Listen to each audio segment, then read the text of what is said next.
Have you ever asked yourself the question, man, this pandemic stuff is boring. What if we instead got a zombie apocalypse? And then, out of curiosity, you search for zombie games to play, but you didn't know which one to choose?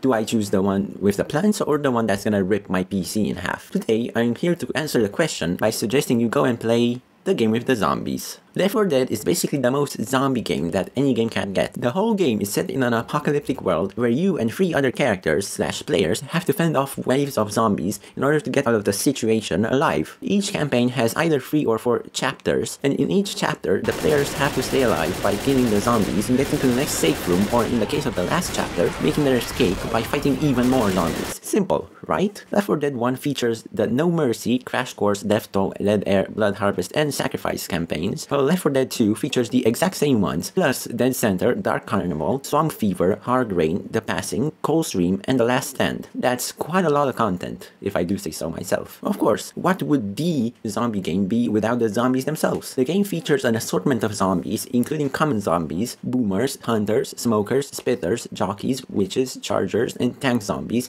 which are basically the gargantuars of this game. The common zombies just do regular damage, boomers explode when shot from a distance, otherwise they cover you in boomer bile, which makes your screen go blurry and attracts a horde of zombies. Hunters jump at you and do tons of damage, and you cannot escape from them unless you're helped by a teammate, otherwise you're dead even if you have full HP. Smokers, for some reason, grab you for a distance with their tongue and incapacitate you and generate a little bit of smoke when killed. Spitters spit noxious acid, which deals tons of damage. Jockeys jump on you and make your movement a nightmare, which is insta-kill you once you woke them up, either by shooting them or even just shining a flashlight onto them. Chargers are like mini tanks, and they pin you to a wall and punch you repeatedly. And finally, tanks, which do tons of damage and are really hard to kill. The weapons in this game are mostly really good and fun to use. You got your shotguns, your rifles, and your classic weapons that appear in basically every game, but you also got melee, secondary weapons such as double pistols, which have infinite ammo, axes, shovels, chainsaws, and sometimes even katanas. You can also pick up first aid kits along the way, which you can use to heal yourself or other players. Pills, which are temporary health boosts, kind of like golden apples in Minecraft but without the regeneration. Adrenaline, which makes you move a little bit faster and deal more damage for a few seconds. Pipe bombs, which you can use to blow up a bunch of zombies. Molotov cocktails, which do tons of fire damage. Jerry cans, which you can shoot to act almost like Molotovs. And finally, defibrillators,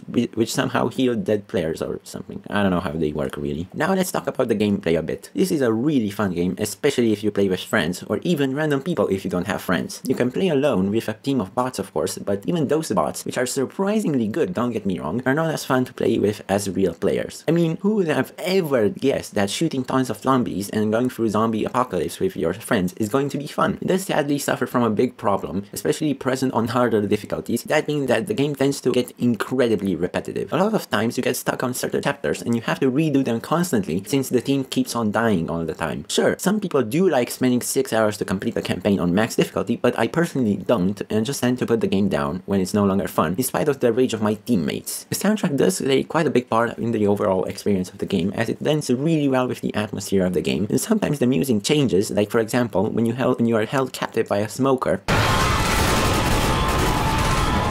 or a tank spawns,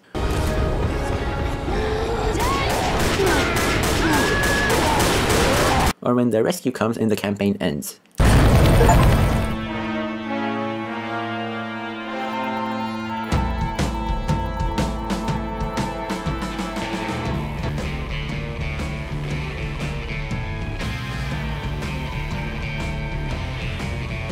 My favorite one has to be the theme that plays when a horde spawns.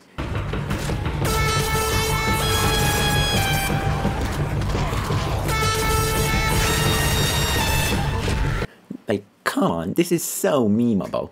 Left 4 Dead 2 takes the Left 4 Dead 1 soundtrack and adds variation to each track for every campaign, kind of like PvZ 2 does for each world, making the atmosphere even more fitting. Of course, by now you may be wondering what about the differences between Left 4 Dead 1 and 2. Well, at this point, Left 4 Dead 1 is kinda obsolete. It's kinda like light mode Left 4 Dead 2. You have less campaigns, no melee weapons, less zombies, and less music, but it's still playable if you already have it, and it's still kind of holding up. Speaking of holding up, I didn't really mention this in the introduction of this video, but Left 4 Dead 1 was released in November of 2008, and Left 4 Dead 2 was released just a year later, in 2009. Despite the games being really old, they aged really well. A lot of times I didn't not even notice or care that the games were this old, because I am undoubtedly have more fun with this than any modern game. Plus, because of the game's age, this will run great on weaker hardware, so if you have an older PC, you might still be able to play this perfectly fine, which is definitely a bonus. So, conclusion time. Do I recommend you go ahead and play Left 4 Dead in 2024?